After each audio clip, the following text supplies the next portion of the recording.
በዚህ ቪዲዮ ላይ ፀሐይ፣ ጨረቃና ከዋክብት ለምን ብርሃን መስጠት አቆሙ? የክርስቶስን ቀኝ ጎን በጦር ወግቶት በፈሰሰው ደሙ ዓይኑ የበራለት ወታደር ማን ይባላል? ክርስቶስ በመስቀል ላይ እያለ እውነት እልሃለሁ ዛሬ በገነት ከኔ ጋር ትሆናለህ የተባለው ወንበዴ ማን ነው?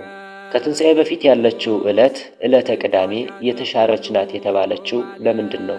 በምንስ ነው የተሻረችው? ለእነዚህና መሰል ጥያቄዎቻችሁ መልስ ከፈለጋችሁ ይህንን ቪዲዮ እስከ መጨረሻው ድረስ ተከታተሉ። ይህን ቪዲዮ ስትከታተሉ ቻናሉን ሰብስክራይብ፣ ላይክ፣ ሼር በማድረግ እንዲሁም ገንቢ የሆነ አስተያየት በመጻፍ ብርታት እንድትሆኑኝ እጠይቃለሁ። በዚህ ቻናል ታሪክ ከፍተኛ እይታ ያገኘውን ቪዲዮ ዲስክሪፕሽን ቦክስ ላይ አስቀምጥላችኋለሁ። በቀጥታ ወደ ዝግጅቱ። በስመ አብ ወወልድ ወመንፈስ ቅዱስ አሐዱ አምላክ አሜን። የጌታችን የመድኃኒታችን የኢየሱስ ክርስቶስ ስቅለት። በጲላጦስ ዘመን ጌታችን መድኃኒታችን ኢየሱስ ክርስቶስ ለሰው ልጅ በገባለት ቃል ኪዳን መሠረት ትንቢቱ የሚፈጸም ዘንድ መከራን ተቀበለ። ጲላጦስ በ3 ሰዓት ይሰቀል ዘንድ ሲፈርድበትም መስቀሉን ተሸክሞ በዕብራይስጥ ጎለጎታ ወደ ተባለ ቀራንዮ ወደሚባል ቦታ ወጣ። ዮሐንስ ወንጌል ምዕራፍ 19 ቁጥር 17።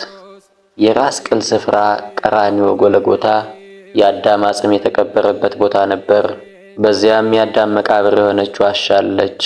የመስቀሉንም እንጨት በዚያ በምድር መካከል አይሁዶች ተከሉት።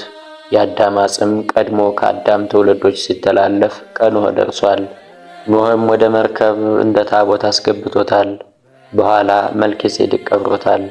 ጌታችንም ከአዳም የራስ ቅል በላይ ሊያድነው መስቀል ተሸክሞ ተንገላታ። አይሁዶችም የቀራንዮን ዳገት እየገፉት ከወደ ጫፍ አደረሱት። ሁለቱንም እንጨት አመሳቅለው ዓይኖቹ እያዩ እጆቹንና እግሮቹን ቸነከሩት። በዕለተ ዓርብ ቀትር 6 ሰዓት ላይም ተሰቀለ። ጌታችን የተሰቀለበት ሰዓት ፀሐይ በሰማይ መካከል በሆነ ጊዜ የጥላ መታየት የሚጠፋበት ወደ ሰው ተረከዝ የሚገባበት ነበር። ከ6 ሰዓት እስከ 9 ሰዓት ምድር ጨለመች። ፀሐይ፣ ጨረቃ፣ ከዋክብት ብርሃናቸውን ከለከሉ። ምክንያቱም የጌታቸውን እርቃን ይሸፍኑ ዘንድ ነበር። ቀትርም በሆነ ጊዜ ፀሐይ ጨለመ፣ ምድርም ሁሉ እስከ 9 ሰዓት ድረስ ጨለማ ሆነ ተብሎ በማርቆስ ወንጌል ምዕራፍ 15 ቁጥር 33 ላይ እንደተጻፈው በ9 ሰዓት በቀኙ የተሰቀለው ወንበዴ ስለ ጌታችን በሰማይ 3 በምድር 4 ታምራትን ሲደረጉ አይቶ በእውነት አምላክ እንደሆነ አመነ። አቤቱ በመንግሥት በመጣህ ጊዜ አስበኝ ባለው ጊዜ በግራ የተሰቀለው ዳካርስ ግን እስቲ አምላክ ከሆነ ራሱን ያድን ብሎ ተዘባበተ። ፈያታዊ ዘይማን ግን እኛስ በበደላችን ነው የተሰቀልን፣ እሱ ግን ምንም ሳይበድል ነው፣ እንዴት አምላክ ላይ ክፉ ንግግርን ትናገራለህ ብሎ ገሰጸው። ፈያታዊ ዘይማንም ጌታችን በጌትነት መንበረ ጸባዖት ወይም በመንግሥተ ሰማያት ሆኖ ታየው። እርሱንም አይቶ ተዘከረነ እግዚኦ በውስተ መንግሥትከ ቢለው ጌታችንም ዛሬ በገነት ከኔ ጋር ትሆናለህ ብሎ ደመ ማኅተሙን ሰጥቶታል። በኋላ ገነት ሲገባም መልአኩ አንተ ማነህ? አዳም ነህ? አብርሃም ነህ ወይንስ ይስሐቅ እያለ ጠይቆታል። መልአኩ ሳያውቅ የጠየቀ ሆኖ አይደለም። እንኳን በመጨረሻ የጸደቀ ፈያታዊ ቀርቶ በዘመናቸው የኖሩ ጻድቃንን ያውቃል። አዳምን፣ አብርሃምን፣ ይስሐቅን ሳያውቅ ቀርቶ አይደለም። ነገር ግን ሊቃውንት ሲተረጉሙ አዳም ነህ ማለቱ የአዳምን ያህል ሥራ አለህን? አብርሃም ነህ ሲለው ደግሞ የአብርሃምን ያህል ሥራ አለህን ለማለት ነው። በጌታችን ኢየሱስ መስቀል አጠገብ እናቱ፣ የእናቱ እህት የቀለዮጳ ሚስት ማርያም፣ መግደላዊትም ማርያም ቆመው ነበር። በዮሐንስ ወንጌል ምዕራፍ 19 ቁጥር 25 ላይ እንደተጻፈው እነዚህም ማርያም መግደላዊት፣ የታናሹ ያዕቆብና የዮሳ እህት ማርያም፣ የዘብዴዎስም የልጆቹ እናት ሰሎሜ ነበሩ። የማርቆስ ወንጌል ምዕራፍ 15 ቁጥር 40። ጌታችን ኢየሱስ ክርስቶስ በመስቀል ላይ ከተናገራቸው የአደራ ቃላት አንዱ እመቤታችን ለቅዱስ ዮሐንስ መሰጠቷ ነው። ለወዳጁ ዮሐንስ ከስጦታ ሁሉ ስጦታ የሆነች እናቱን እናትህ ትሁንህ ብሎ ሰጠው። እነኋት እናትህ፣ እነሆ ልጅሽ። ዮሐንስ ወንጌል ምዕራፍ 19 ቁጥር 26። በኋላ ወደ ቤት ወስዷት 15 ዓመት ኖራለች። በዚህም ዮሐንስ ቤት በአቢዳራ ቤት ትመሰላለች። እመቤታችንም የሚያጽናናትን ወዳጁ ዮሐንስን ሰጥቷታል። የእመቤታችን ለዮሐንስ መሰጠት ቀድሞ በሙሴ አንጻር ጽላቷ ለሕዝቡ ሁሉ እንደተሰጠች በዮሐንስ አንጻርም እመቤታችን ለሁላችን ለምእመናን ተሰጥታናለች። 9 ሰዓት በሆነ ጊዜ ጌታችን ኢየሱስ ክርስቶስ አምላኬ አምላኬ ለምን ተውከኝ ብሎ በታላቅ ቃል ተናገረ። የማርቆስ ወንጌል ምዕራፍ 15 ቁጥር 34። በዚያም ቆመው የነበሩት አምላኬ አምላኬ ለምን ተውከኝ የሚለውን ድምፅ የሰሙ ኤልያስን ይጣራል እያሉ አሙት፣ ክህደትንም ተናገሩ። ያን ጊዜ አንዱ ወታደር ሮጦ ሆምጣጤ የሞላበት ዕቃ ተቀምጦ ነበርና ሰፍነግ ሞልቶ በሂሶጵም አድርጎ በአፉ ላይ ጨመረለት። በመስቀሉ ላይ ሳለ ጌታችን ኢየሱስም በታላቅ ድምፅ ሁሉ ተፈጸመ አለ። የማርቆስ ወንጌል ምዕራፍ 15 ቁጥር 37። ቅድስት ነፍሱን ከቅዱስ ሥጋው በፈቃዱ ለየ።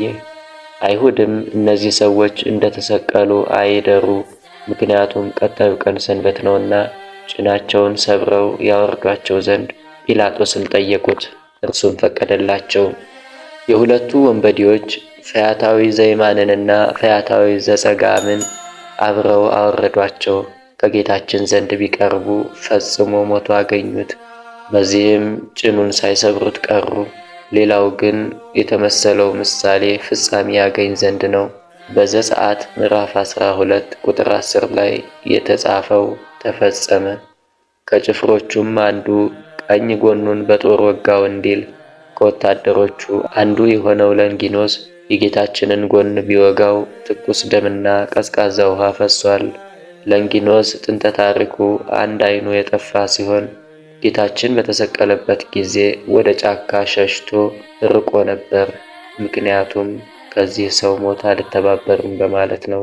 አመሻሹ ላይ የአይሁድ አለቆች ሲመለሱ ከመንገድ አገኙት።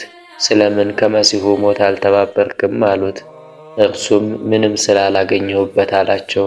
ከዚያም በኋላ እንደ ሕጋቸው እንደሚቀጡት ቢነግሩት እየሮጠ ሄዶ የጌታችንን ጎን ሲወጋው ደሙ በዓይኑ ላይ ፈሰሰ። ያን ጊዜ ዓይኑ በራለት። ከጌታችን ጎን የፈሰሰው ደም እንደ ቅርጽ ሆኖ በሁለት ወገን ደምና ውሃ ሆነ። ከጌታችንም የፈሰሰውን ትኩስ ደም መላእክት በጽዋ ቀድተው በዓለም ላይ ረጩት። ይህ መሠረት ሆኖ ዛሬ ቤተ ክርስቲያን የሚታነጸው የጌታችን ደም የነጠበበት ነው። ለዚህም ነው ቅዱስ ጳውሎስ አሁንም በገዛ ደሙ የዋጃትን እግዚአብሔር ቅድስት ቤተ ክርስቲያንን ትጠብቁ ዘንድ መንፈስ ቅዱስ እናንተን ጳጳሳት አድርጎ ለሾመባት ለመንጋው ሁሉና ለራሳችሁ ተጠንቀቁ ያለው በሐዋርያት ሥራ ምዕራፍ 20 ቁጥር 28። ከጌታ ጎን የፈሰሰው ውሃ ደግሞ ምዕመናን የልጅነት ጥምቀትን ስንጠመቅ ውሃውን ካህኑ ሲባርከው ማየገቦ ይሆናል። ቅዳሜ ከቀድሞው በተለየ መልኩ የጌታችንን መከራ በማሰብ በጾም ታስባ ስለምትውል የተሻረችው ቅዳሜ ትባላለች። ይህ ቅዳሜ ጌታችን ሥጋው በመቃብር የዋለበት በመሆኑ እኛም እንደ ሐዋርያት የትንሣኤውን ብርሃን ሳናይ እህል አንቀምስም በማለት በጾም ስለምናሳልፈው ነው። ቄጤማውንም ምዕመናን እስከ ትንሣኤ ሌሊት በራሳቸው ላይ ያስሩታል። የቄጤማው አመጣጥ ምስጢርም ከአባታችን ከኖህ ታሪክ ጋር የተያያዘ ነው። ምድር በጥፋት ውሃ በጠፋችበት ወቅት የኖህ ታማኝ መልእክተኛ ርግብ የውሃውን መጉደል ያበሰረችው ቄጠማ ይዛ በመግባት ነው። ዛሬም ለአዲስ ኪዳን ክርስቲያኖች ኃጢአት ጠፋ፣ በክርስቶስ ሞትና ትንሣኤ ነፃነት ተሰበከና ታወጀ በማለት ካህናቱ ቄጤማ ይዘው ምዕመናንን ያበስሩበታል። በዚህች ቅድስት ቅዳሜ ቅዱስ የሆነ እግዚአብሔር በጥንተ ተፈጥሮ ፍጥረታትን አከናውኖ ከፈጠረ በኋላ በዚህች ዕለት ከሥራው ሁሉ ያረፈባት ዕለት ናት። ጌታችን የተቀበረበትም ስፍራ ለተሰቀለበት ቦታ አቅራቢያ ነበር። ዮሴፍ ከኒቆዲሞስ ጋር በመሆን ጌታችንን እንደ ፍጡር በሐዘንና በለቅሶ ሲገንዙት የጌታችን ዓይኖች ተገለጡ። እንደ ፍጡር ትገንዙኛላችሁን? በሉ እንዲህ እያላችሁ ገንዙኝ።